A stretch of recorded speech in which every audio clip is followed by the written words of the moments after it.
Lena kept the apartment quiet on purpose, the way someone lowers their voice in a hospital hallway. In a small town outside Columbus, Ohio, silence felt like a kind of savings account she could build without money. The kitchen light flickered if she left it on too long, so she used it in quick bursts, like a thief stealing brightness. Her son's backpack sat by the door, zipper half open, a spelling sheet peeking out like a tongue. She smoothed his hair while he slept, counting the steady rise of his chest, and tried not to imagine what would happen if that rhythm ever changed. Morning brought the familiar rush that never really moved her forward. She poured cereal, rinsed a cup, checked the phone, checked it again, then stared at the bank app as if her attention could make numbers grow. The landlord's email sat unread, bolded, waiting like a dare. Her mind ran on two tracks at once. Love and fear.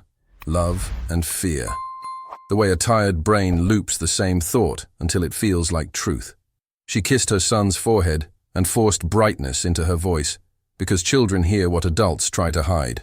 In the hallway, a neighbor's door clicked open with a careful rhythm, then closed in the same careful rhythm. Evan lived across from her. The quiet man who moved like the air was full of invisible furniture. He carried his groceries in both arms, bags balanced by weight, not by convenience. He never lingered, never chatted, yet he nodded when he passed. A small signal that he had noticed her and filed her safely into his world. Lena used to think his distance was judgment. Lately, she wondered if it was simply the way he stayed steady.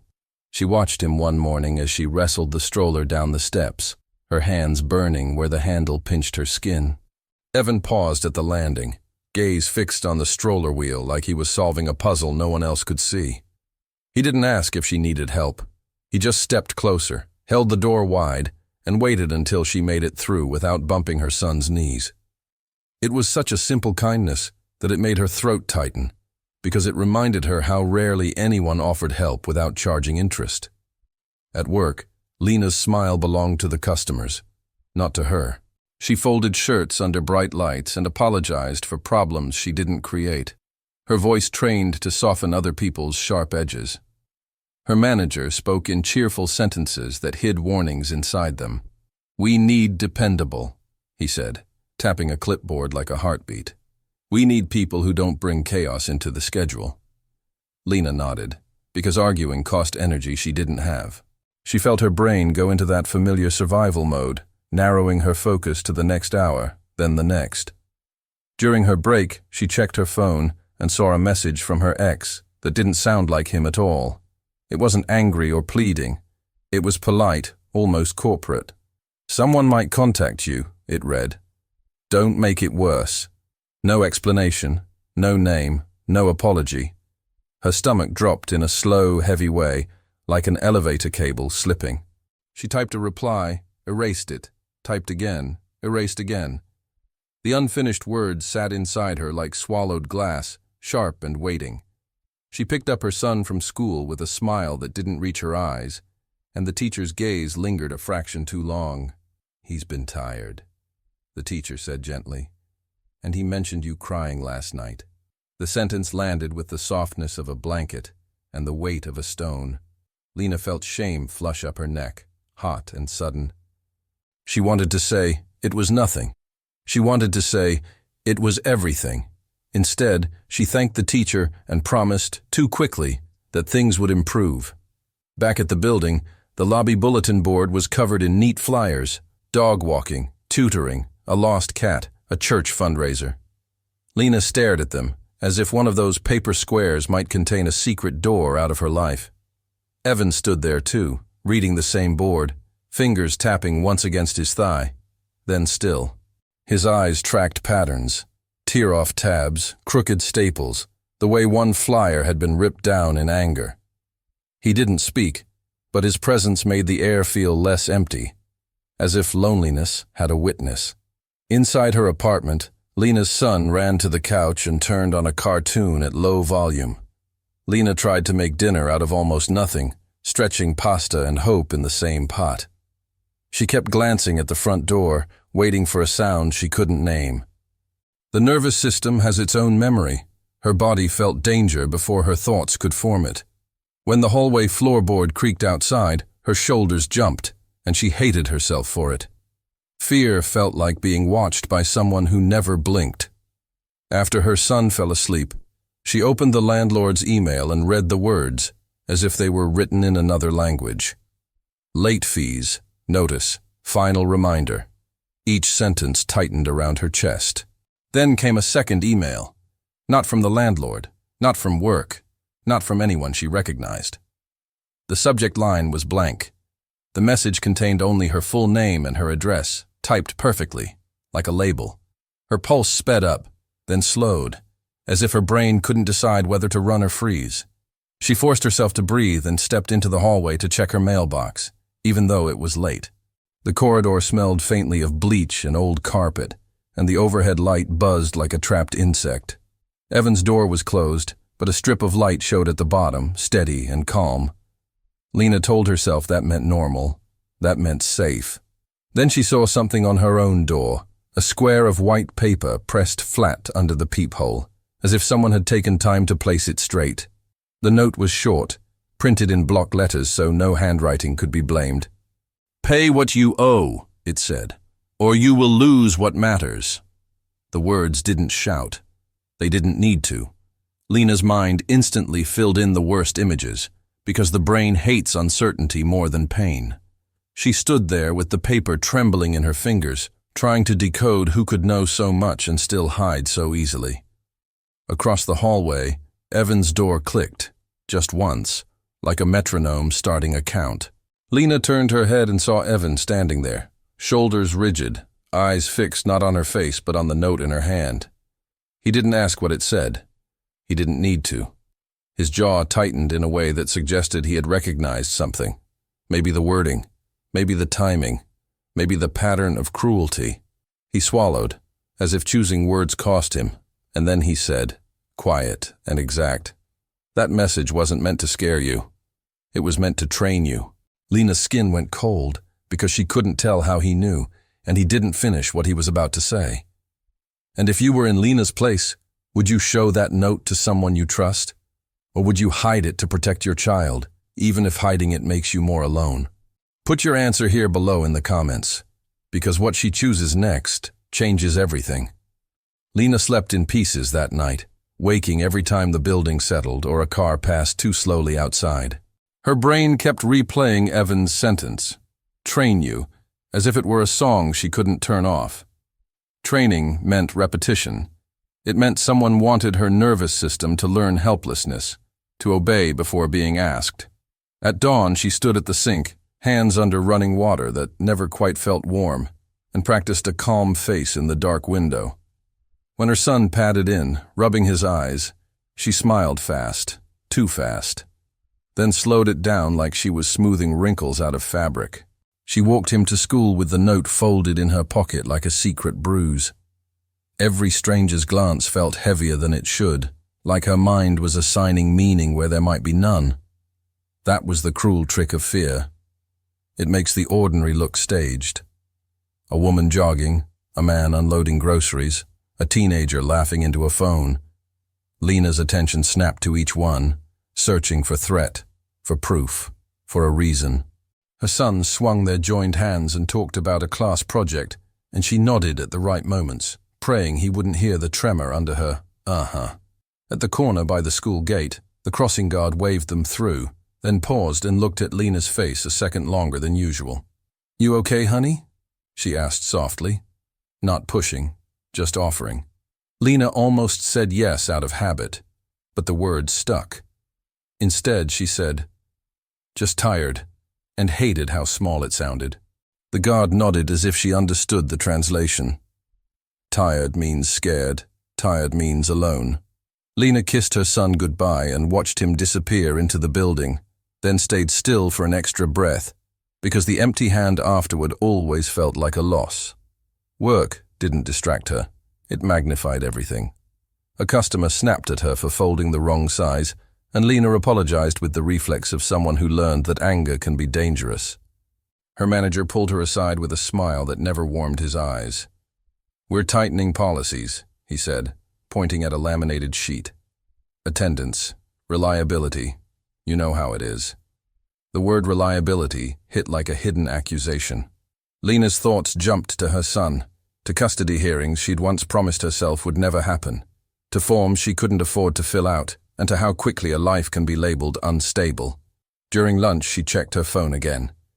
No new messages, which should have been relief, but instead it was another kind of pressure. Silence didn't mean safety. Sometimes it meant someone was waiting for the right moment. She opened the photo of the note she'd taken in the hallway, zoomed in, and stared at the clean edges of the paper. Someone had torn it carefully. Someone had brought tape. The details were so ordinary they felt wrong, like a cruel gift wrapped neatly. She saved the image in a hidden folder and immediately felt guilty for hiding anything at all. After her shift, she stopped at a small legal aid office, squeezed between a pawn shop and a closed diner. The waiting room smelled like old coffee and panic. A tired receptionist handed her a clipboard without looking up, and Lena's hand shook as she wrote her name, address, and the words, "single parent," in tiny squares. When she finally met with a volunteer attorney, the woman listened with a face that tried to stay neutral but couldn't hide concern. "Do you have any proof this is connected to your ex?" she asked. Proof. Lena almost laughed. Fear never arrives with receipts. The attorney explained, gently but clearly, how custody could become a weapon if someone painted Lena as unstable or financially irresponsible.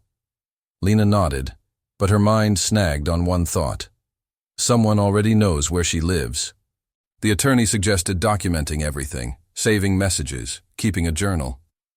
Lena wrote down the advice like it was a lifeline, but the idea of building a folder of her own vulnerability made her stomach twist. She left with pamphlets in her bag, and a new kind of dread in her chest, one that felt official, like a stamp. When Lena returned to the apartment building, Evan was in the hallway, crouched near the baseboard by his door. He wasn't doing anything dramatic. He was just adjusting a loose strip of weather seal, pressing it back into place with careful fingertips. He looked up when he heard her steps, eyes flicking to her face, then away, like too much direct contact would burn. Lena hesitated, pamphlets clutched against her coat. She wanted to ask him what he meant. She wanted to pretend she hadn't heard him. Instead, she said, "How do you know about training?" Evan stood slowly, as if standing too fast could scramble his thoughts. "Patterns," he said, voice flat but not cold. "Some people don't want money first. They want a person to act predictable." He paused, swallowing, then added, "Predictable people are easier to steer." Lena felt anger flare, at her ex, at whoever wrote the note, at herself for being steerable at all. "So what do I do?" she asked, and hated how much that sounded like asking permission to live. Evan's fingers twitched at his side, as if words were heavy objects he had to lift carefully. He didn't answer right away. Instead, he looked at the hallway camera near the stairwell, the one everyone assumed didn't work because it was old and dusty. "Does that camera record?" he asked. Lena blinked. "I don't know," she admitted. Evan nodded like he expected that. "Someone is counting on you not knowing," he said. Then he reached into his pocket and pulled out a small notepad, already filled with neat columns and times. Lena's throat tightened, because the dates weren't random. They matched nights she'd heard strange footsteps, times she'd felt watched, moments she'd dismissed as imagination. Lena stared at the notepad, heat rising behind her eyes. Evan had been noticing, not in a gossiping way, in a protective way he couldn't quite explain. "Why are you tracking it?" she whispered. Part gratitude, part fear. Evan's gaze dropped to the floor, then lifted again, steadier this time. "Because when people feel cornered," he said, "they stop seeing choices." He paused, and the pause itself felt like a warning. "And someone is trying to make sure you only see one choice." Lena's heart pounded, because she realized she didn't know what that choice was supposed to be. That evening, Lena cooked while her son colored at the table, humming to himself. The normal sounds should have soothed her, but instead, they felt fragile, like glass ornaments on a shaky shelf. She kept thinking about the camera, the notepad, the attorney's Word document. Then her phone buzzed with a new email from an address made of random letters. This time there was a subject line. Meeting. The message had only one sentence. Tomorrow, after your shift, come alone. Beneath it was a photo, blurry, taken from far away, of Lena holding her son's hand outside the school. Her stomach lurched, and for a second her hearing went muffled, like her brain was trying to protect her by turning down the world. She forced her face to stay calm so her son wouldn't look up and read fear on her skin. But her fingers betrayed her, tightening around the phone until it hurt. Across the hall, Evan's door opened quietly, as if he had sensed the change in the air. Lena turned toward him with the phone half hidden, unsure whether sharing this would help or endanger him, and she realized her next words might decide who gets hurt first. Lena didn't show Evan the phone right away. She held it against her palm like a hot coin, the screen dimming and brightening as if it had its own pulse. Her son kept coloring, tongue pressed to the corner of his mouth in concentration, and Lena's mind did that split thing again. Half in the room, half in a future she couldn't see. The picture outside the school wasn't just proof of being watched. It was a message written in the oldest language the brain understands. Protect the child. Obey the threat. Evan stood in the hallway, waiting without pushing. His posture was rigid, as if the air itself could bruise him, but his eyes were alert in a way that felt strangely grounding. Lena's shame surfaced first, quick and nasty, telling her she had dragged this into her home, her child's home, her neighbor's life. Then came anger, cleaner than shame, and finally the smallest flicker of hope, because Evan had noticed before she did. She stepped closer and turned the phone so he could see. Evan didn't react like most people. He didn't curse or widen his eyes. He just got still. He read the email once, then again, lips barely moving as if he were aligning the words into a pattern. When he reached the photo, his jaw tightened. "They want you alone," he said, voice low. Lena nodded, trying to breathe through the tightness in her ribs.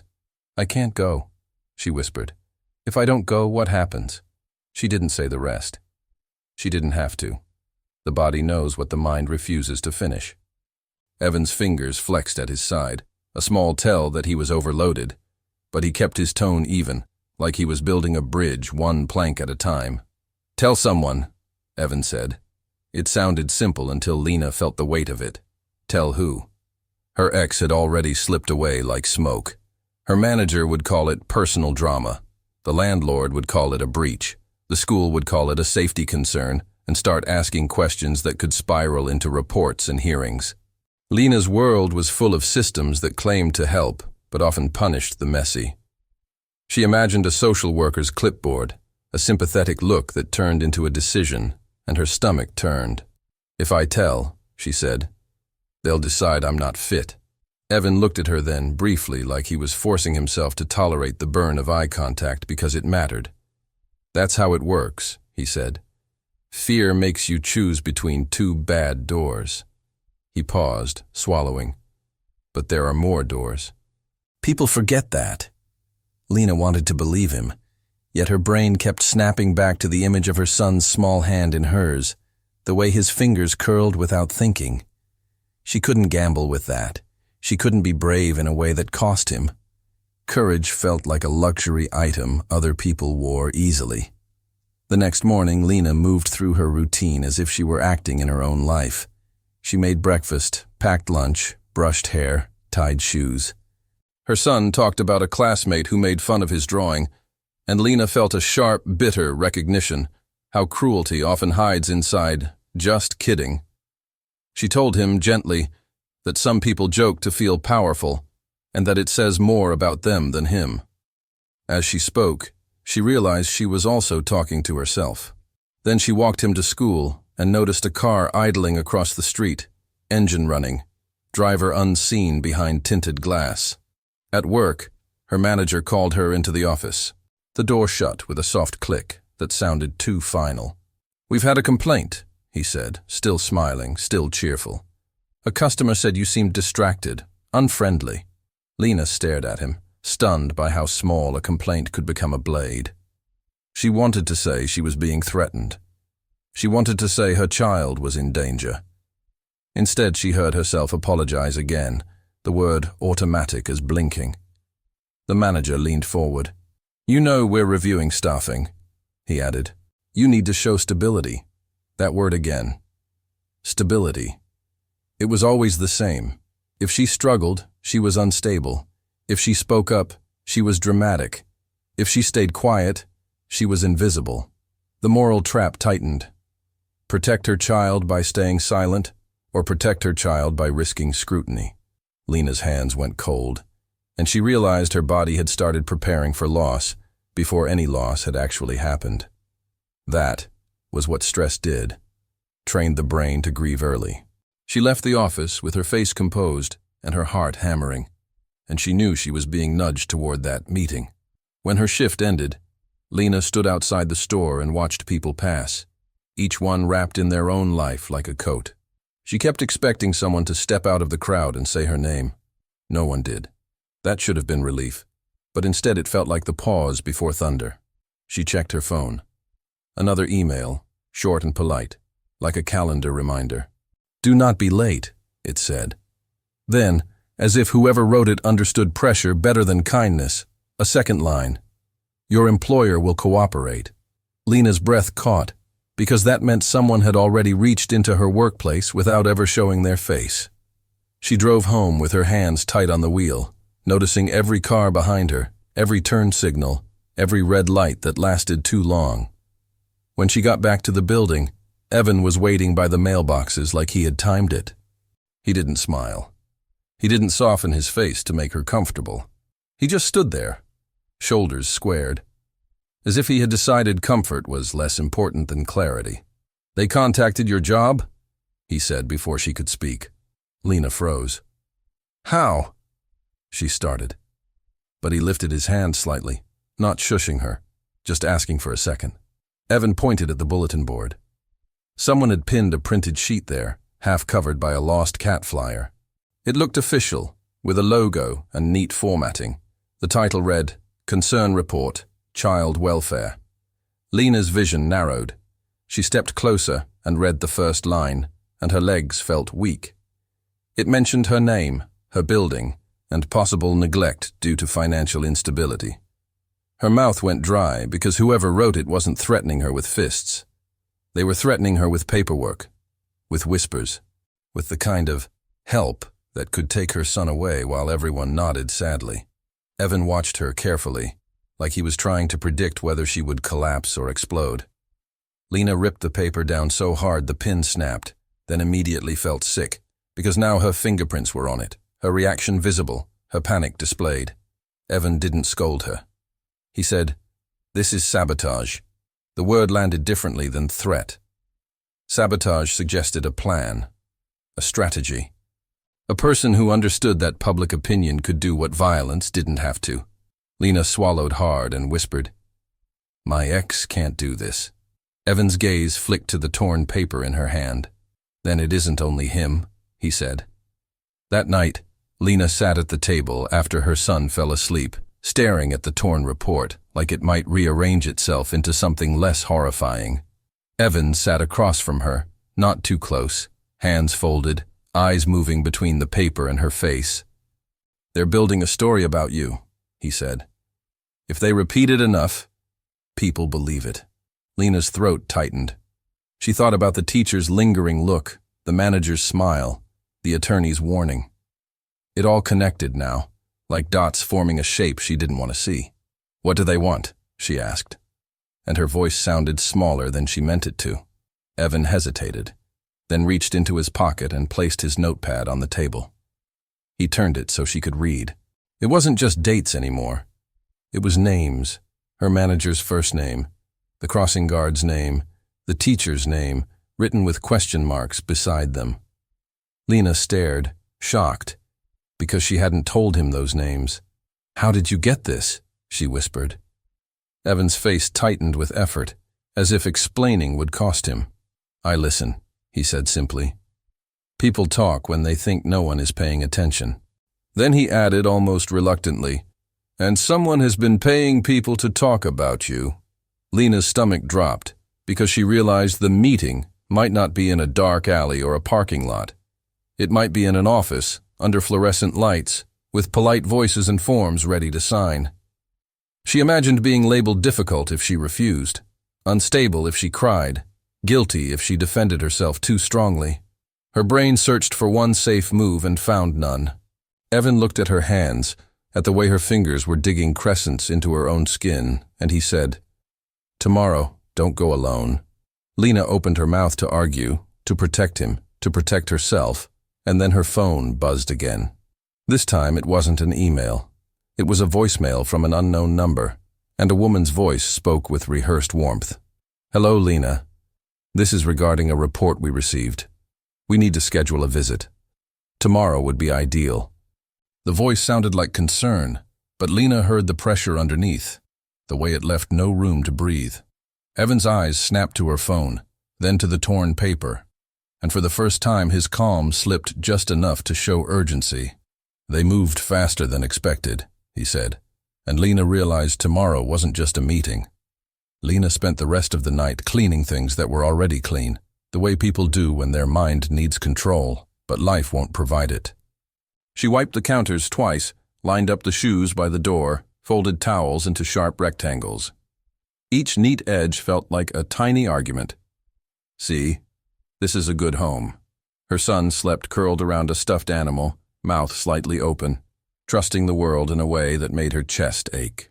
Lena watched him for a long minute and felt the moral pressure sharpen. If she stayed silent, she might keep him safe today. But if she stayed silent, she might lose him tomorrow. Evan didn't hover, but he didn't disappear either. He sat on the other side of the room, shoulders tense, hands clasped so tightly his knuckles paled. In the stillness, small sounds grew large. The refrigerator click, a car passing, a neighbor's muffled laugh through the wall. Evan flinched at sudden noises, then steadied himself with a slow breath, as if he were counting inward. "If they come," he said carefully, "answer only what is asked. Don't add extra." Lena stared at him.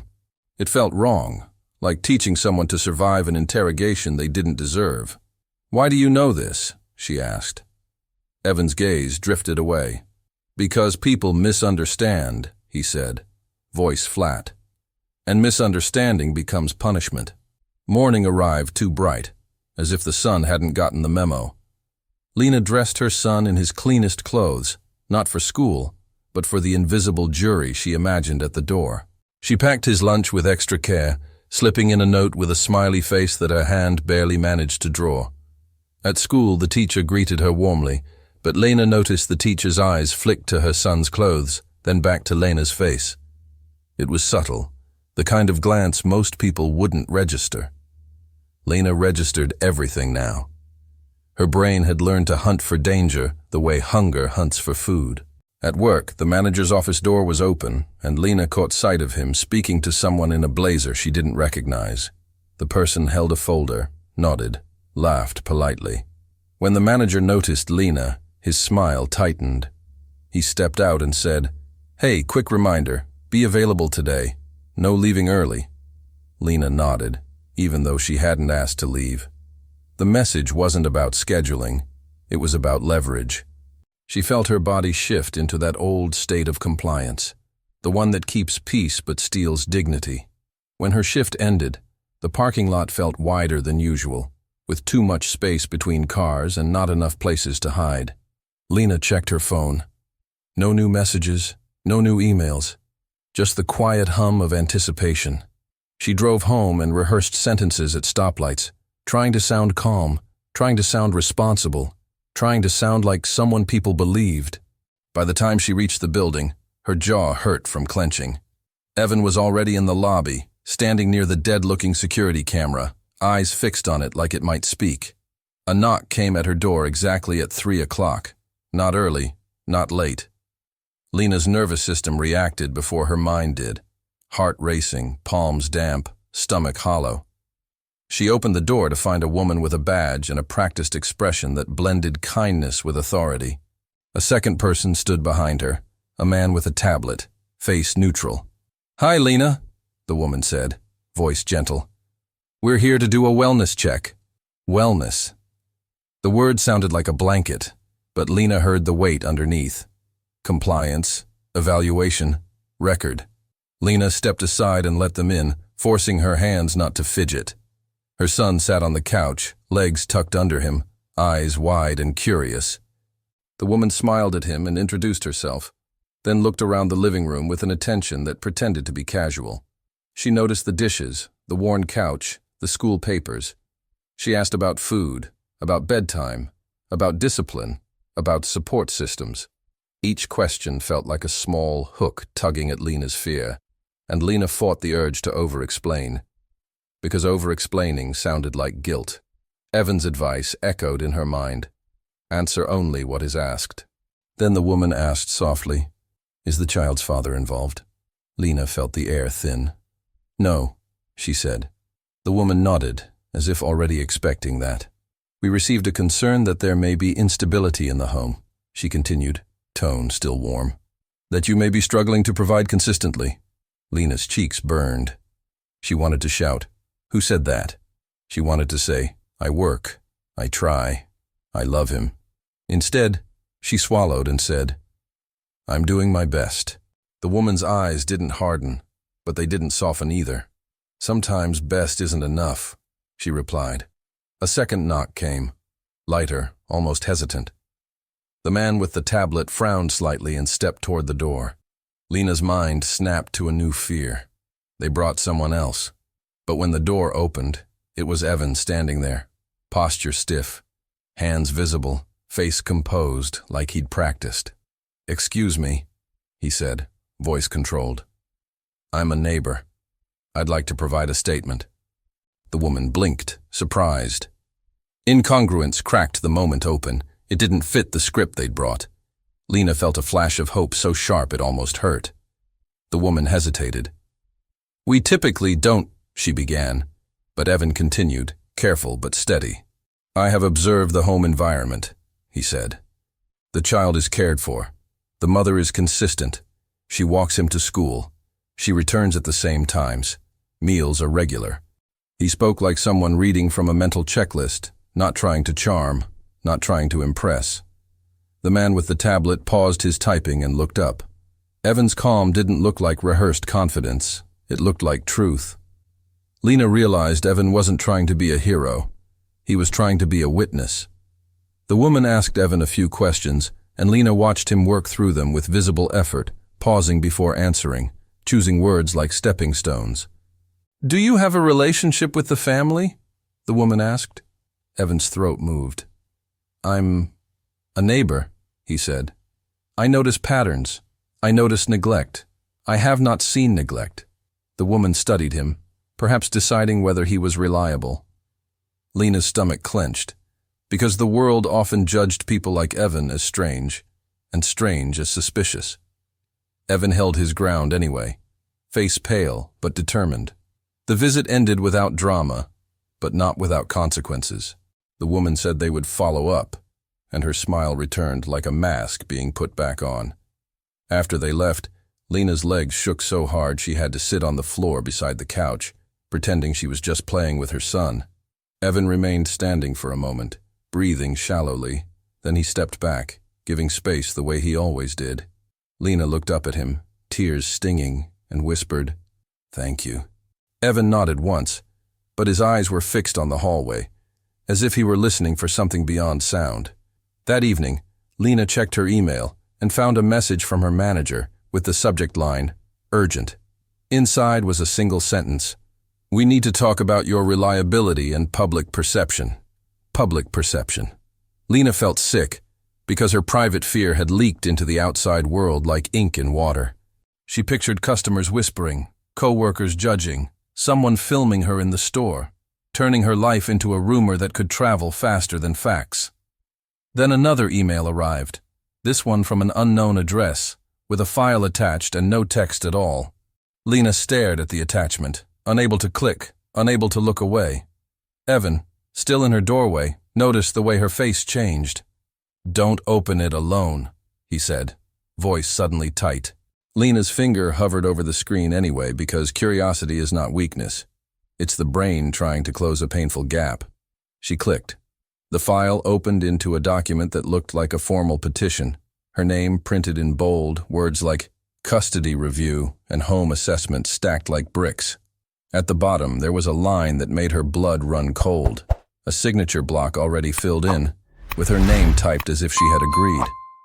Lena's first instinct was to delete the document, as if removing it from her screen could remove it from her life. But the fear didn't behave like a file. It behaved like smoke, seeping into every corner. Her name typed on a line she had never agreed to sign made her feel split in two. One part furious, the other part ashamed, as if she had somehow caused this by being poor, tired, and alone. Evan watched her hands tremble around the phone and said carefully, "Save it. It's evidence." The word evidence sounded clinical, but in Lena's body it felt like a rope thrown to someone drowning.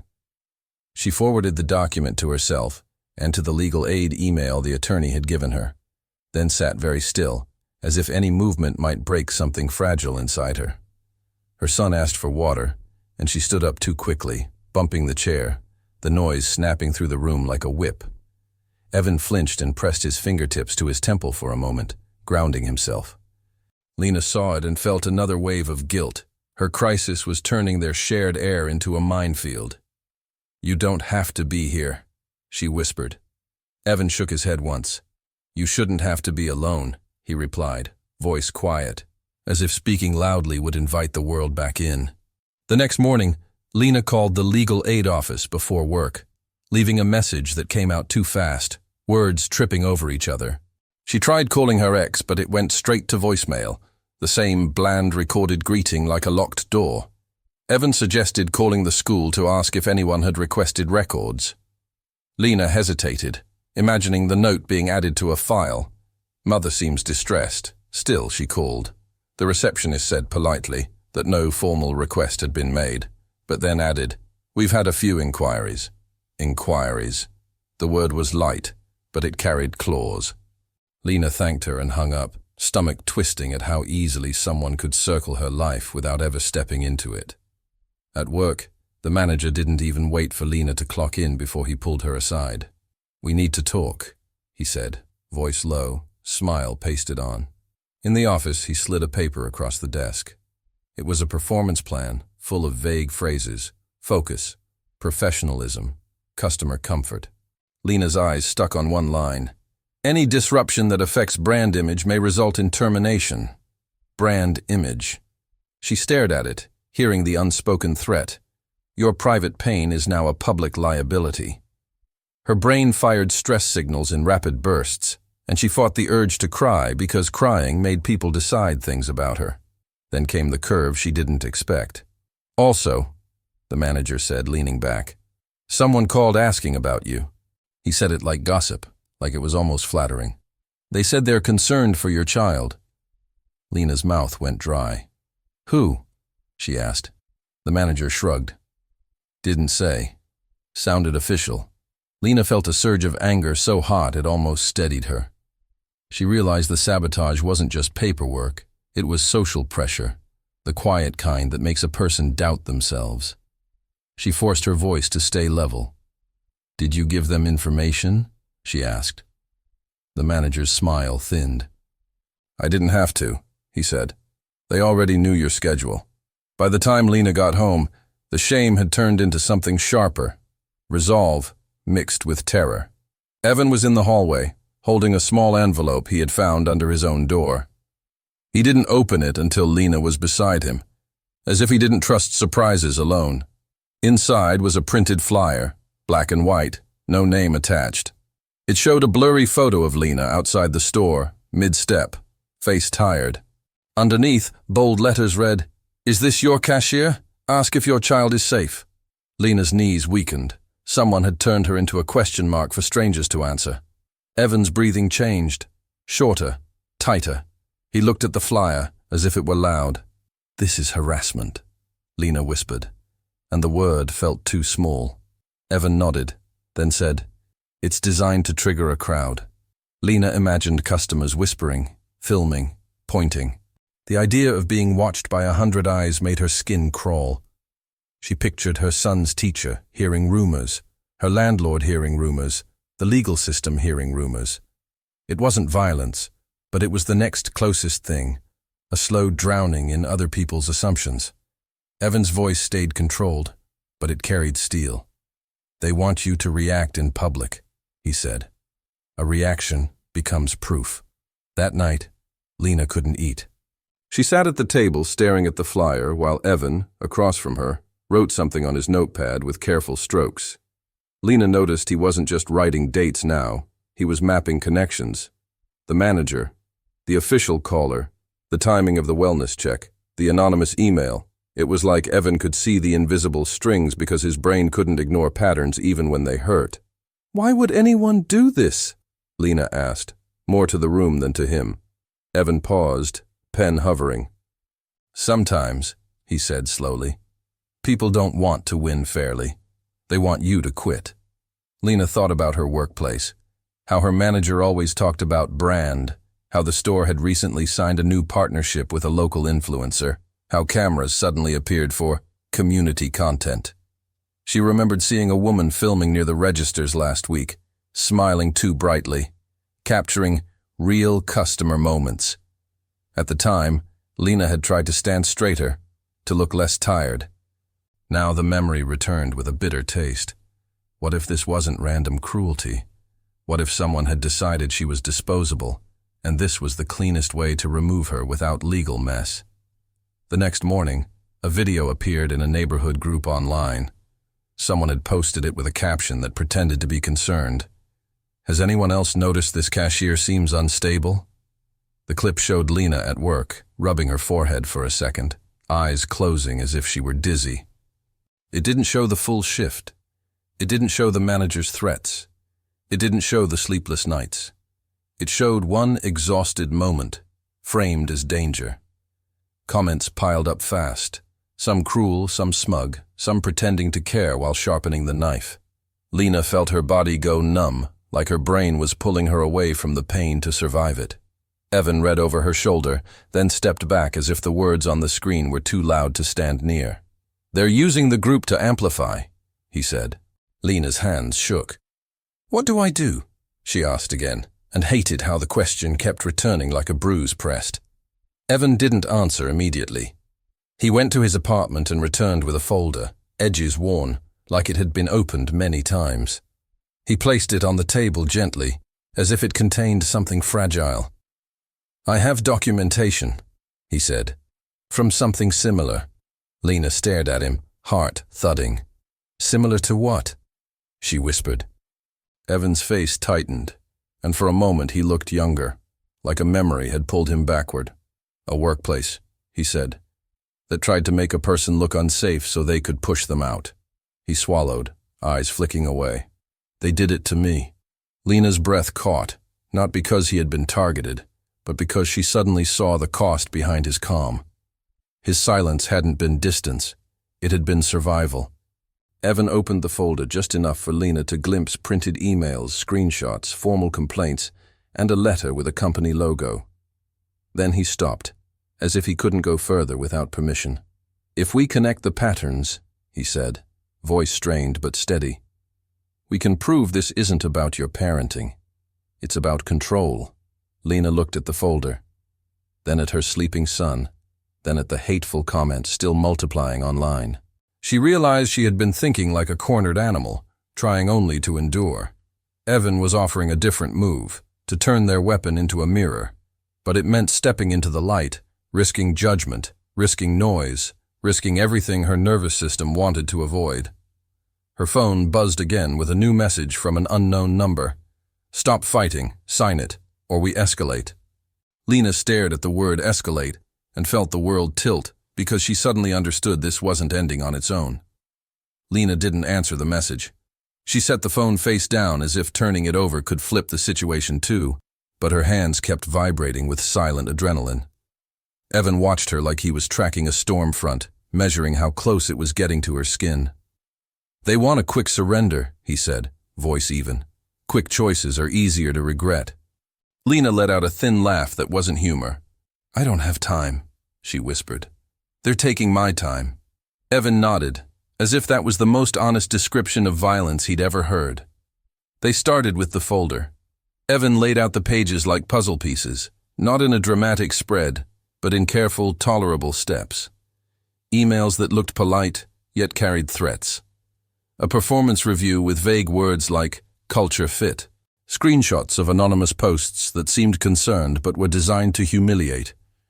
Lena recognized the same shape in her own situation, the same curve of events pushing a person toward one conclusion: leave quietly.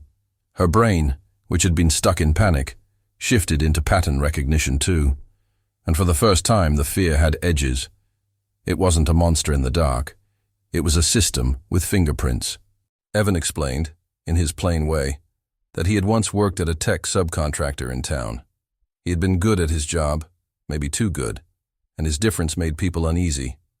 They didn't fire him for autism. They never said that. They made him look unstable instead, nudging him into public mistakes, then filming the mistakes like evidence. Lena felt her throat tighten as she listened. Evan wasn't telling a sob story. He was offering a map of how cruelty wears clean gloves. They needed me to break, he said, so they could call it my fault. Lena stared at the papers and felt a sudden, fierce tenderness. He had survived this once, and he was still willing to stand beside her. The next day, Lena met again with the legal aid attorney, this time with Evan in the waiting room, because Lena couldn't bear to walk in alone. Evan didn't come into the meeting at first. He waited until Lena asked, then entered carefully, like stepping into bright light. The attorney listened, eyebrows tightening as Lena showed the forged petition and the harassment flyer and the online video. Then Lena placed Evan's folder on the desk. The attorney flipped through, slower and slower, as if each page added weight. "This looks coordinated," she said, and the word coordinated made Lena's stomach drop, because it meant planning, money, intention. The attorney advised Lena to document everything and to request copies of any reports filed. She suggested a formal response to the agency, a written statement, and possibly a restraining order if a specific individual could be identified. Lena nodded, but she also felt how hard it would be to identify a shadow. Evan leaned forward slightly. "There may be a company link," he said, voice tight, eyes on the desk instead of the attorney's face. "A pattern of using community groups and concern to pressure employees." The attorney paused, then asked, "Do you have names?" Evan hesitated. Names were sharp. Names created noise. But he opened his notepad anyway. Back at work, Lena found the atmosphere had changed. Co-workers who used to chat now avoided her, smiles flickering and dying when she approached. A woman at Register 3 whispered to someone and glanced at Lena's hands, as if shaky hands were proof of something immoral. A customer asked loudly if Lena was the one from the video.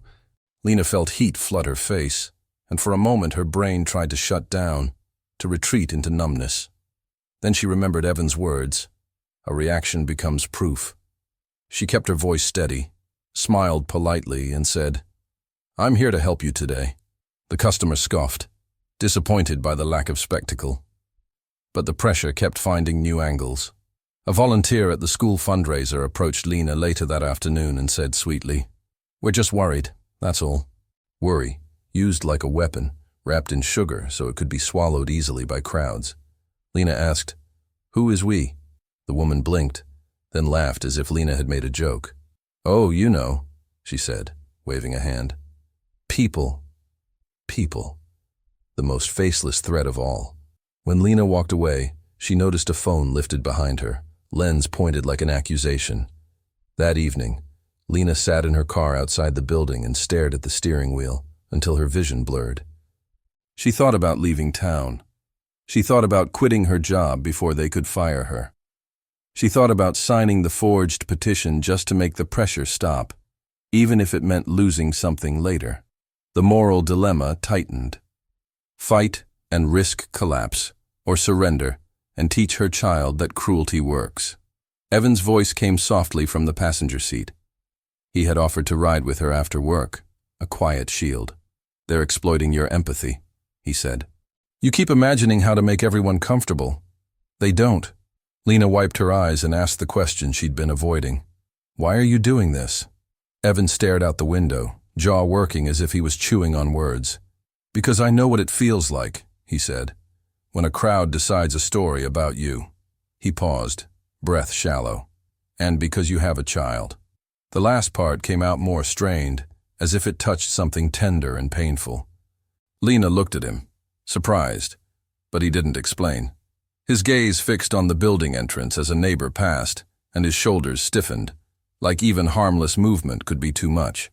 Over the next few days, Evan and Lena built a plan that didn't involve confrontation, only clarity. They collected timestamps, screenshots, emails. They requested records. They noted who said what and when. Lena practiced short answers the way someone practices breathing in cold water. Evan practiced being seen, standing in the lobby, greeting neighbors, letting his presence become normal instead of mysterious. It cost him. Lena could see it in the way he pressed his fingertips together, the way he retreated to his apartment afterward like a battery recharging. Still, he returned each time, quiet persistence, like a lighthouse. Then came the incongruent twist that made Lena's stomach turn. The principal emailed her asking for a meeting about community concerns. The phrase sounded polite, but it carried the weight of a tribunal. Lena read the email 3 times. The principal offered support, but also asked Lena to bring any relevant documentation.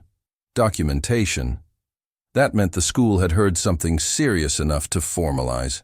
Lena felt the old panic claw back in. The school wasn't just a building anymore. It was the place that could become a witness against her. The meeting was scheduled for the next afternoon. Lena's hands shook as she printed her evidence. Evan offered to come, then stopped himself mid-sentence, as if remembering how people judged him. Lena surprised herself by saying firmly, "Come." Evan blinked, the request landing like a new rule in his brain. "They will misunderstand me," he warned, voice low. Lena swallowed, then said, "They misunderstand you anyway. But they need to see someone who won't let them rewrite the truth." Evan looked down at his hands, then nodded once, a decision made with effort. On the day of the meeting, the school office smelled like pencil shavings and disinfectant. The principal sat behind a desk with a practiced calm, and beside her sat a woman Lena didn't recognize, well-dressed, smiling, a folder on her lap. "This is a community liaison," the principal said. The liaison extended her hand to Lena, smile wide. "We're here to help," she said. Lena forced herself to shake the hand, and the liaison's grip was too confident, too rehearsed. Evan stood slightly behind Lena, shoulders tight, eyes scanning the room like he was cataloging exits and motives. The liaison began speaking in soft, reasonable phrases about the child's best interest and community trust. Lena listened, heart pounding, because the words were shaped like care, but aimed like pressure. Then the liaison slid a document across the desk, another petition, cleaner than the last, with checkboxes and signatures waiting. "This would make things smoother," she said. Lena's eyes narrowed. Smooth for whom? Evan leaned forward, voice controlled. "May I ask," he said, "who funded this liaison program?" The liaison's smile twitched, just a fraction. "It's complicated," she replied. That fraction of a twitch lit up Lena's brain like a match. The liaison had a script. Scripts break when you ask the wrong question. Lena felt a strange calm settle in, not peace, but focus. She reached into her folder, pulled out the screenshots of the online posts, and placed them on the desk. "Before we sign anything," Lena said, voice steady, "we need to talk about who is creating these concerns." The principal's expression shifted, surprised.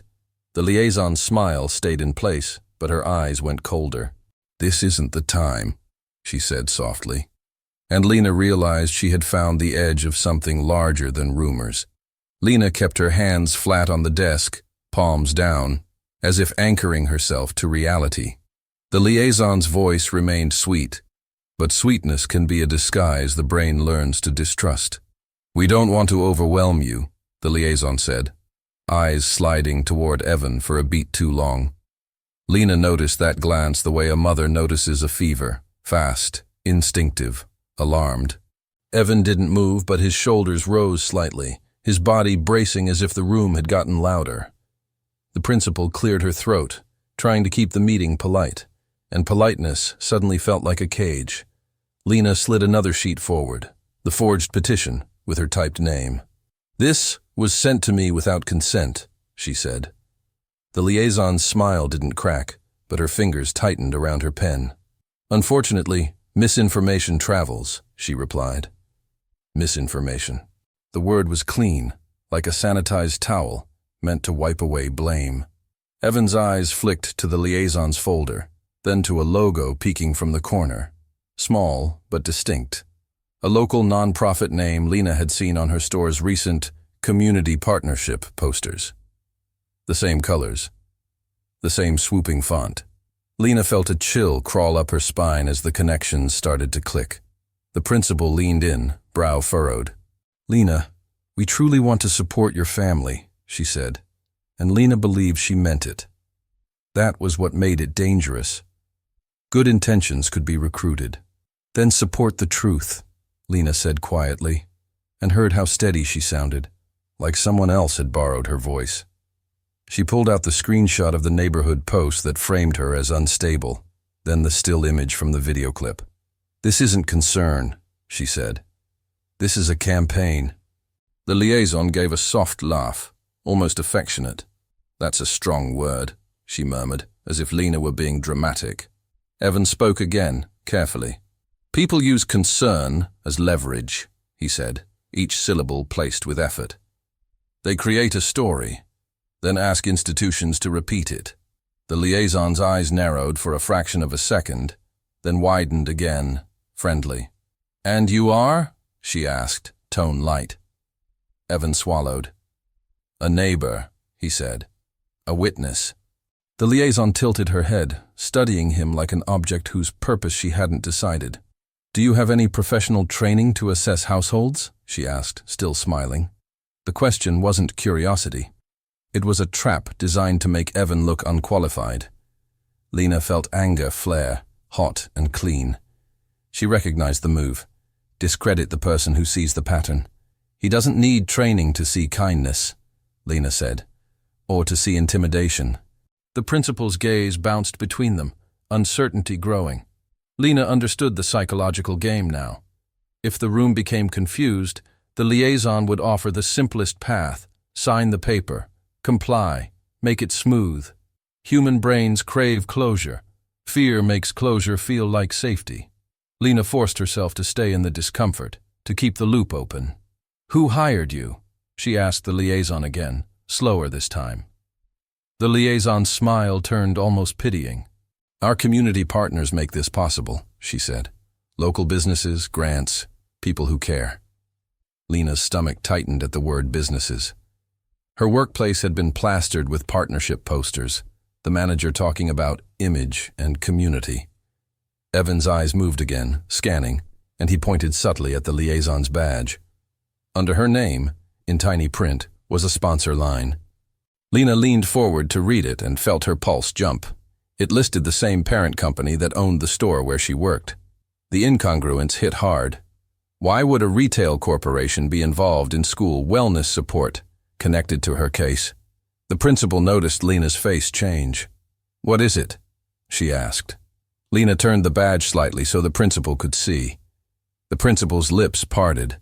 For a moment, the air in the office felt thin, like everyone had stepped onto a frozen lake and heard it creak. The liaison's hand moved quickly, covering the badge with her palm, smile still intact. "That's just administrative," she said. "It doesn't mean anything." But Lena saw the microsecond of urgency, the reflex to hide. Her brain, starved for certainty, latched onto it like a lifeline. The principal sat back, eyes sharper now.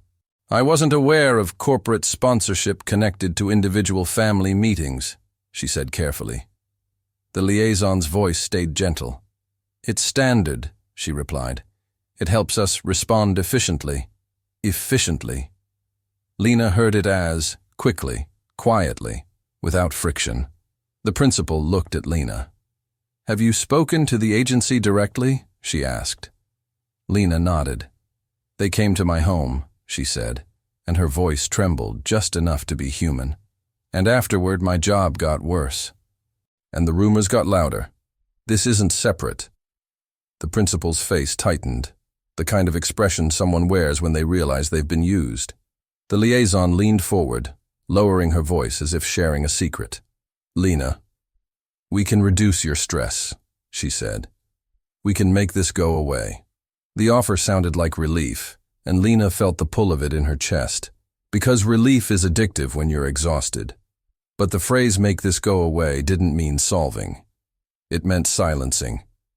Lena imagined signing, then living forever under the thumb of whoever controlled the papers. She looked down at the petition and saw it for what it was, a leash disguised as help. She raised her eyes. "At what cost?" she asked softly. The liaison's smile thinned. "You don't want to be seen as uncooperative," she said, the kindness evaporating just enough to show the blade. There it was. The quiet threat every institution knows how to deliver without raising its voice. Lena felt her nervous system surge, then steadied herself with one slow breath, the way Evan had taught her without meaning to. "I want to be seen as truthful," Lena replied.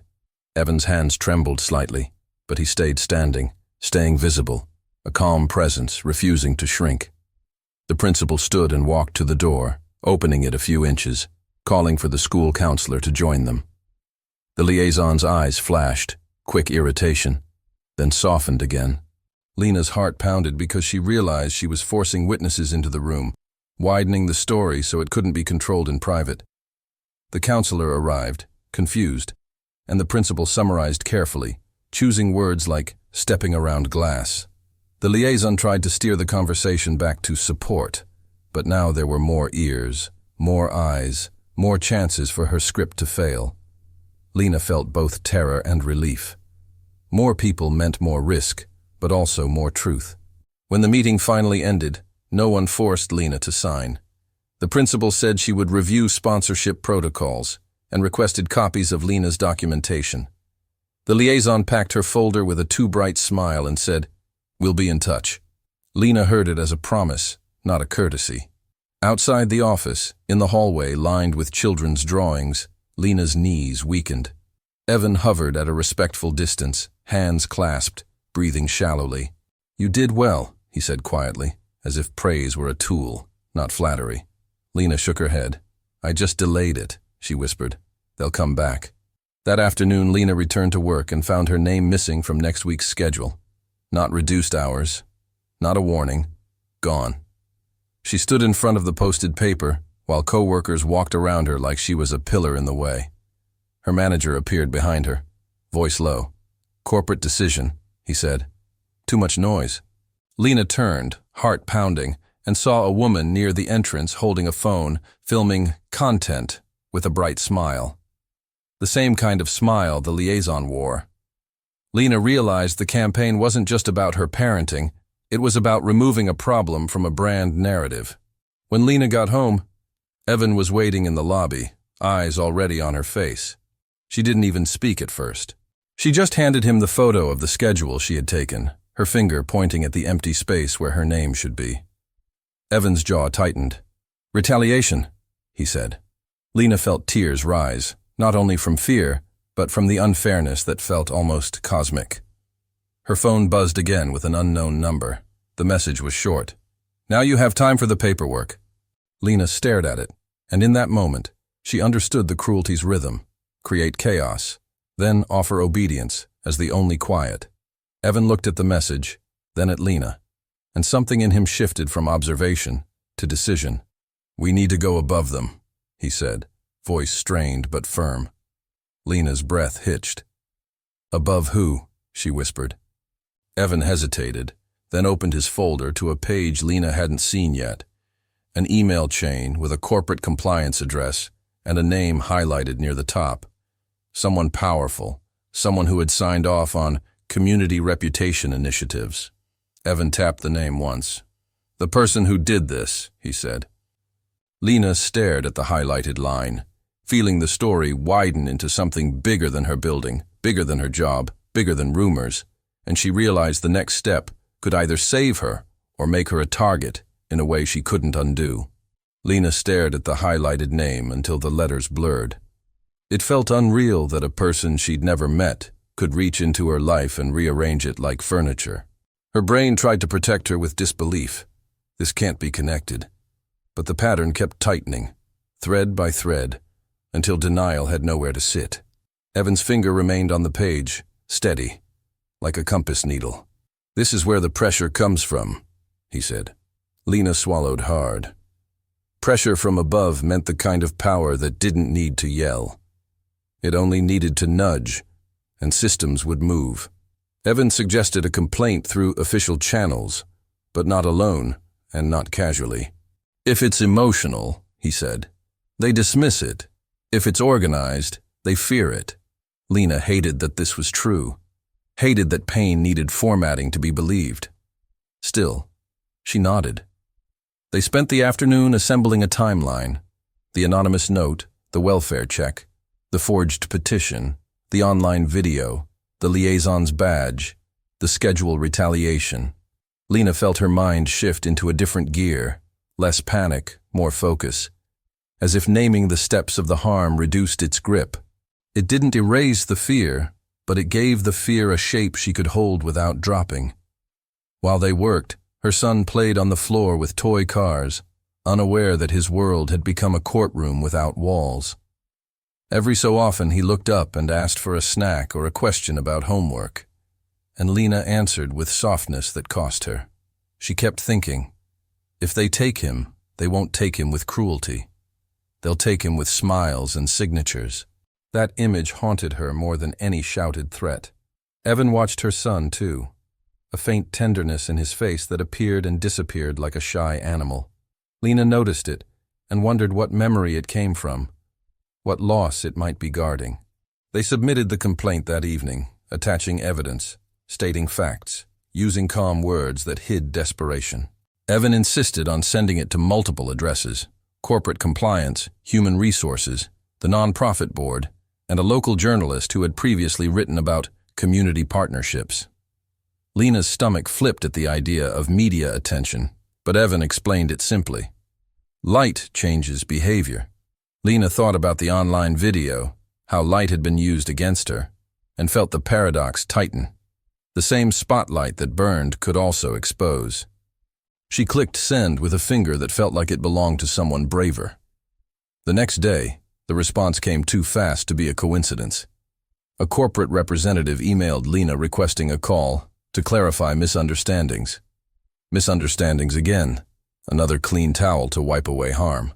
The representative's tone was polished, warm, and empty. Lena read the message twice and felt her body tense as if preparing for impact.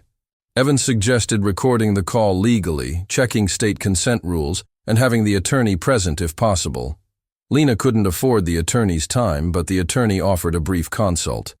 It would be a tightrope walk. Speak enough to be heard, not so much that they twisted it. During the call, the representative praised Lena's dedication and expressed concern for her well-being, then casually implied that her online presence had created reputational risk. Lena heard the trap. Blame her for being targeted.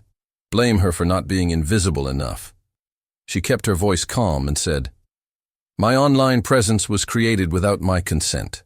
The representative paused, then shifted into softer language about community safety. Evan, sitting beside Lena, wrote notes with rapid precision, eyes narrowed.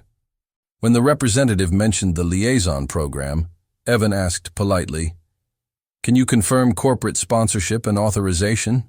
The line went quiet for a beat too long. After the call ended, Lena's hands shook again, but this time the shaking came with anger, not helplessness. "They didn't deny it," she whispered. Evan nodded. "They're measuring risk," he said, "not truth." That night, Lena checked the neighborhood group and saw a new post from an account with a clean profile photo and no history. It praised the company's commitment to families and subtly suggested that some employees exploit sympathy. The cruelty had evolved. It wasn't only attacking her now, it was rewriting the narrative preemptively, inoculating the crowd against her evidence. The journalist replied late that evening with one sentence, "Can you meet tomorrow with documents?" Lena felt her heart spike. Meeting a journalist meant stepping fully into the light. It meant losing the last scraps of privacy. But it also meant a chance to change the story before it became permanent. She pictured her son older, Googling her name one day, finding only rumors and comment threads. She couldn't let that be his inheritance. She told Evan yes, then sat on the edge of her bed, staring at the wall, feeling fear and responsibility twist together until she couldn't tell them apart. The next morning they met the journalist at a quiet coffee shop, where the music was low and the tables were spaced far enough apart to breathe. Evan chose a seat facing the door, not to be dramatic, but because unpredictability made his skin feel too tight. The journalist was younger than Lena expected, with tired eyes and an attentive stillness. Lena slid the folder across the table and watched the journalist's expression shift with each page, from skepticism to interest to something like anger. "This is more than a single incident," the journalist murmured. Lena nodded, throat tight. "It's a machine," she said softly, "and I'm caught in it." The journalist asked Evan why he was involved. Evan hesitated, then said, "Because I've been used as a story before." The journalist tilted their head. "You mean autism?" Evan's jaw tightened. "I mean difference," he replied. "People fear what they don't understand, then they label it dangerous." Lena felt her chest ache at the simplicity of it. The journalist looked down at the badge sponsor line, then back up. "If this is accurate," they said, "it's explosive." Lena's stomach dropped at that word. Explosive sounded like consequence, like backlash, like a crowd turning its head toward her. On the way home, Lena noticed a car behind them that stayed behind through 3 turns. She told herself she was imagining it, that her brain was overfitting patterns again. But Evan's shoulders stiffened, and he said quietly, "Same car." Lena's pulse jumped. They didn't speed. They didn't do anything dramatic. They simply took an unexpected turn into a grocery store lot and parked. The car behind them parked too, 2 rows away. Lena's mouth went dry. The danger still wasn't fists or weapons. It was surveillance, intimidation, the feeling of being watched like a specimen. Evan stared straight ahead. "They're monitoring," he said, "to see if you'll flinch." That night, Lena found a letter taped to her door. Neat, centered, sealed in a plastic sleeve like a formal notice. Her hands went numb as she peeled it off. Inside was a printed statement on non-profit letterhead. "We regret to inform you that due to ongoing community concerns, your family has been referred for enhanced follow-up." Enhanced follow-up sounded like support, but Lena heard what it meant. More visits, more scrutiny, more opportunities to be judged. At the bottom was a line that made her vision tunnel. "Failure to cooperate may be interpreted as risk." Evan read the letter and went very still, the way he did when his brain was trying to process too many threats at once. Then, unexpectedly, he spoke faster than usual, words clipped but clear. "This is retaliation for the complaint," he said. Lena's voice came out thin. "So if I fight, they punish me," she whispered. Evan nodded once, eyes hard. "Yes." Lena felt despair wash over her, heavy and salty, and for a moment she wanted to collapse into the easiest path. Sign, comply, disappear. But then her son ran up with a drawing, smiling, proud, and Lena saw herself through his eyes, the person who kept the world stable. She knelt, hugged him, inhaled the warm, clean scent of his hair, and made a decision that terrified her. She would not teach him that quiet cruelty wins. Evan watched her hug her son, and something in his face softened into pain. Lena looked up at him. "If they want me to be small," she whispered, "then I have to get bigger." Evan swallowed hard and nodded, like he understood the cost of being visible more than anyone. The journalist texted, "We're ready to publish, but we need one more thing, a name on record." Lena's stomach twisted. A name on record meant someone had to go on camera or in print, risking lawsuits, job loss, more scrutiny. Lena stared at the message until her eyes watered. Evan took the phone gently, read it, then set it down with care. His hands were shaking now. "I can do it," he said, voice strained. Lena blinked. "Evan," she started. He shook his head once, cutting her off not with force but with certainty. "They already labeled me," he whispered. "It's time I choose my own label." Lena didn't answer Evan right away.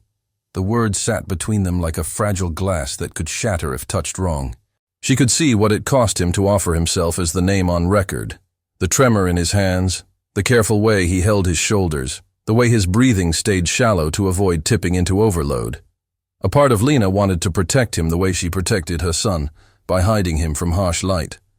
But another part knew that hiding was exactly what the machine depended on. Silence wasn't neutral. Silence was fuel. They met the journalist again, this time in a small office that smelled like paper and burnt coffee. Evan asked to turn off the overhead fluorescent light, and the journalist did it without comment, switching on a softer lamp instead. That tiny accommodation made Lena's throat tighten. It reminded her how rare it was for the world to adjust for someone like Evan, instead of demanding Evan adjust for the world. Evan sat with his hands folded, eyes on a fixed point on the desk, and spoke in short, precise sentences. He gave his full name, stated that he was a neighbor, and described what he had observed, the timeline, the harassment, the pressure disguised as care. When the journalist asked why he was willing to go on record, Evan paused for a long moment. "Because truth is quieter than rumors," he said finally, voice tight. "So it needs help." Lena felt tears sting, not from sadness alone, but from the shock of hearing courage described so simply. The journalist nodded and asked one more question gently. "Do you believe this is connected to corporate pressure?" Evan swallowed and looked down at the folder. "I believe patterns don't repeat by accident," he said, and that was the closest thing to accusation he offered. The article went live the next morning. The headline didn't use Lena's name, but it didn't hide the shape of the story either. It mentioned a local retailer, a sponsored non-profit liaison program, and the way community concern could be weaponized against vulnerable employees. It included Evan's statement and a blurred photo of the forged petition, enough to make readers lean in. Within hours, the neighborhood group exploded. Some people defended the company. Some attacked Lena without naming her. Some asked loudly why a random autistic neighbor should be believed. Lena read that line and felt her chest crack open. Evan saw the comment too. His face went pale, then strangely calm, like his brain had flipped a switch from feeling to functioning. "That's the point," he said quietly. "They want the crowd to decide who counts." Lena watched him, stunned by how much he had always understood about social cruelty, while still being its target. She thought of all the times he had been treated like a glitch instead of a person, and she felt rage rise in her like heat. She wanted to reply to every comment, to defend him, to defend herself. Instead, she closed the app, because she could feel her nervous system fraying at the edges. That afternoon, corporate called again, this time with a different tone. No warmth, no well-being, a clipped message requesting a meeting to resolve escalating concerns. The words felt like a hand closing around her throat. Resolve sounded like settlement, like silence, like a deal offered in exchange for dignity. Lena told the attorney, who warned her that companies often tried to contain stories by isolating the person at the center. "Do not go alone," the attorney said. Lena looked at Evan and felt the irony twist. The one person who made her feel less alone was the one the world already tried to isolate. The meeting took place in a glass-walled conference room at corporate's local office, where everything looked clean enough to erase fingerprints. A woman in a tailored suit greeted Lena with a smile that didn't reach her eyes. Beside her sat a man with a laptop and a notepad, pen poised like a judge's gavel. They offered water. They offered sympathy. Then they offered a document labeled Mutual Agreement. It promised a small payout, a neutral reference, and closure. In return, Lena would withdraw complaints, remove posts, and agree to a confidentiality clause. The message was clear. They were willing to buy her silence because her truth had become expensive. Lena's mouth went dry as she read the clause about non-disparagement, which sounded like morality but meant censorship. The woman in the suit said, "This will protect you from further stress." Lena almost laughed. Protect her from stress by taking away her voice. She looked at Evan, who sat slightly behind her, hands clasped tightly, jaw tense. His gaze stayed on the paper, not the people, as if faces were too much right now. Lena heard the old impulse to comply, to choose the quiet path. Then she remembered her son's drawing, his smile, the way he trusted her to be the adult who didn't flinch. She put the document down. "I want an explanation," Lena said, voice steady. "Why was I targeted?" The woman's smile tightened. "You weren't targeted," she replied. "You were involved in unfortunate community speculation." Lena felt anger ignite. "Speculation that used my workplace," she said. "My schedule, my school, my home." The man with the laptop finally looked up. "You're making serious claims," he said, without direct proof of intent. Lena realized the loop. They demanded proof while controlling the systems that generated proof. That was the whole design. She leaned forward. "Then explain the sponsorship," she said. "Explain the liaison badge." The woman's eyes flicked, just a fraction, toward the man, and Lena caught it. Two people coordinating silently in a room built for quiet control.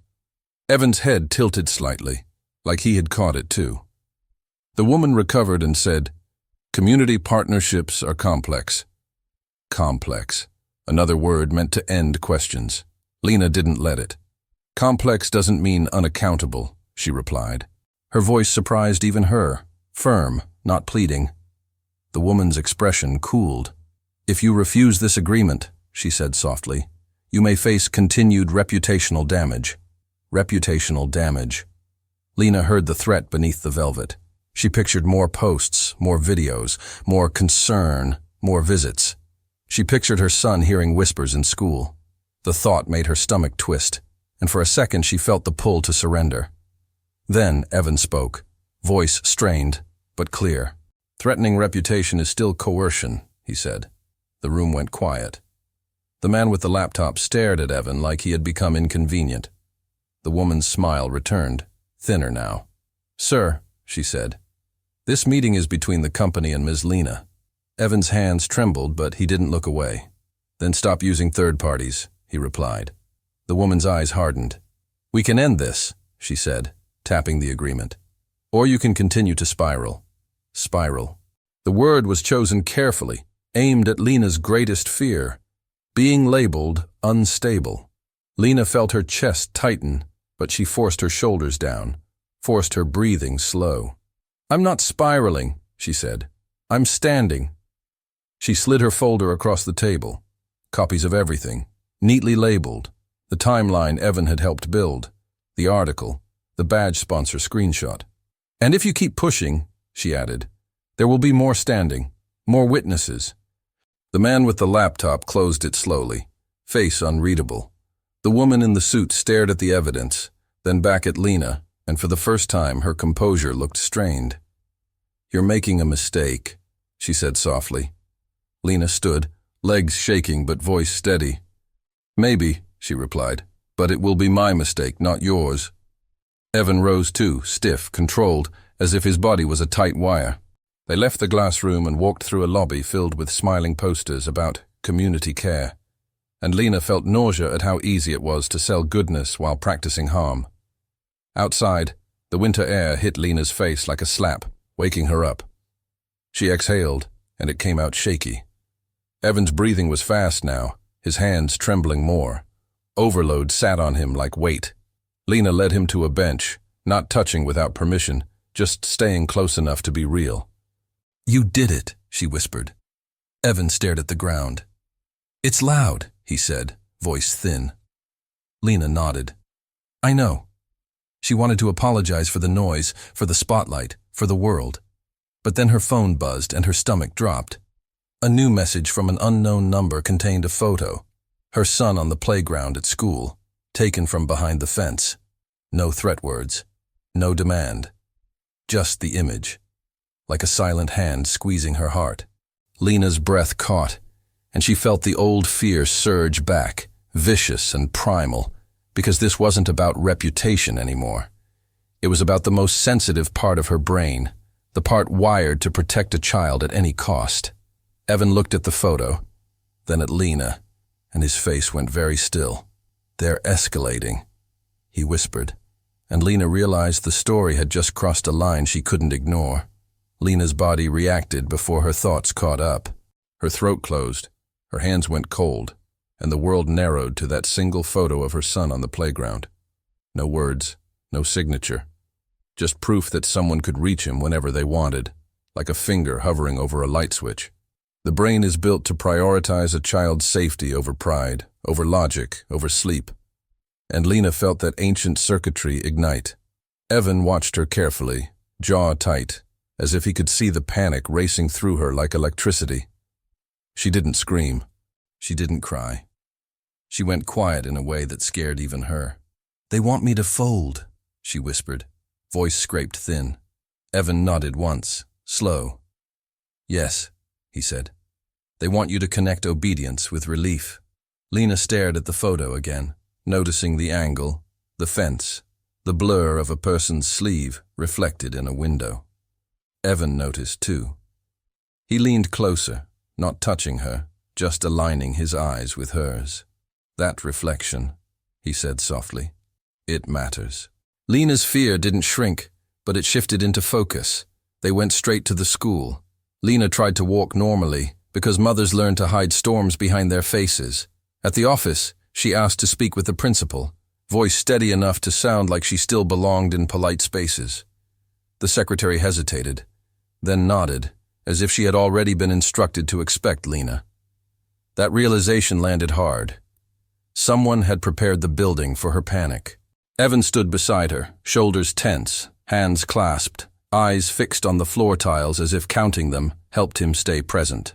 The principal arrived with concern written across her face, real concern, and Lena clung to it like a rope. Lena showed the photo. The principal's expression tightened. "Who sent this?" she asked. Lena shook her head. "Unknown number," she replied. Evan added carefully, "This is intimidation without a threat. It's designed to avoid consequences." The principal exhaled, then said she would call the district safety officer and request camera footage from the playground fence line. Lena felt a small, fierce relief, a door opening that wasn't controlled by corporate smiles. But relief never comes alone. It brings new fear with it. The principal asked, gently, if Lena's family had recent conflicts that could explain targeted attention. Lena heard the trap door under the question. If she mentioned corporate, she sounded paranoid. If she mentioned nothing, she sounded evasive. She chose truth anyway, slow and simple. "I refused to sign an agreement that would silence me," she said. After that, this happened. The principal's eyes flicked to Evan, then back to Lena. "I need this in writing," she said quietly. Lena wrote the statement with hands that wouldn't stop trembling. Every sentence felt like walking on ice. Evan stood nearby, silent but present, a steady outline. When Lena finished, the safety officer arrived and spoke in a low voice about procedures. Procedures sounded dull, but dull meant real. Lena learned the school had one camera near the gate, partially blocked by a tree. Not perfect, not nothing. The officer promised to review footage and to increase supervision near the fence. Lena nodded, but her brain kept screaming one question. What if they don't need to get close to hurt her? Outside the school, Lena finally let herself breathe, and the breath came out shaky. Evan's face had gone pale. The fluorescent lights, the questions, the noise, everything had stacked on him. He pressed his fingertips together, eyes unfocused for a moment. Lena softened her voice. "Do you need to go home?" she asked. Evan swallowed. "Not yet," he said, and that small refusal felt like its own kind of courage. He was staying in discomfort because she needed him. Lena felt gratitude so strong it stung. That afternoon, the journalist called. Their tone had changed, less curiosity, more urgency. "We got a tip," they said. "Someone inside the nonprofit says the liaison program was used to manage community narratives around sponsored businesses." Manage. Lena felt sick at how clean that word sounded. The journalist asked if Lena would go on record too, even anonymously, and if she would allow them to mention the school intimidation photo without showing her child's face. Lena hesitated. The idea of the story growing louder made her skin crawl. But silence was already hurting her. "Yes," she whispered, "but protect him." When Lena got home, a neighbor she barely knew stood by the mailboxes, pretending to check envelopes that weren't there. "Hey," the neighbor said, voice too bright. "I saw something online. Just be careful."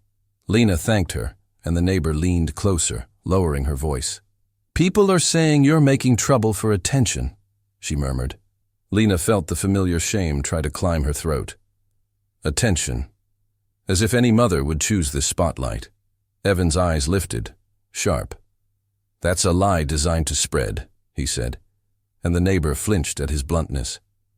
Inside, Lena found her son's backpack on the couch, a permission slip sticking out. The slip was for a field trip next week, a simple sheet that asked for a signature and a small fee. Lena stared at it and felt grief swell. Normal life kept asking for small, ordinary yeses while a storm circled the house. She imagined sending him on a trip while someone watched from fences. She imagined keeping him home and being labeled overprotective, unstable, uncooperative. Every choice had a shadow now. Her nervous system didn't want choices. It wanted certainty. Evan opened his folder again and pointed to the one thing Lena had avoided. A list of names, not guesses. Names connected to email headers, sponsor lines, and internal memos he had collected from his own past case. "If we file with the state attorney general," he said, voice tight, "we need a clear allegation, not vibes." Lena nodded, heart pounding. She hated that truth needed the right doorway to enter. She called the legal aid attorney, who agreed this could be a broader retaliation pattern, and suggested contacting a state-level worker protection hotline. That night, the journalist published a follow-up. Whispers, welfare checks, and corporate sponsorship. The article didn't name Lena, but it named the mechanism. It described how concern can be manufactured, how institutions can be nudged, how a single mother can be pushed to sign away rights to regain peace. Evan's quote appeared again, this time stronger. "When a system trains you to submit, it calls submission cooperation." The comments exploded, but so did the shares. For the first time, the crowd wasn't only pointing at Lena. Some were pointing upward. The next morning, an email arrived from corporate compliance with a subject line that looked almost apologetic. "Immediate review initiated." It requested a formal interview and offered to place Lena on paid leave pending investigation. Paid leave. The offer sounded like help, but Lena felt the hook inside it. Isolation, control, a private room where they could shape the narrative again. Evan read the email and shook his head slightly. "They're trying to pull you back into the glass room," he said. Lena stared at her son eating cereal, swinging his feet, unaware. "What do I do?" she asked, and the question sounded different now, less helpless, more strategic. Evan answered slowly, as if each word had to be earned. "We don't go alone," he said. "We bring counsel, we bring documentation, and we bring the journalists' questions."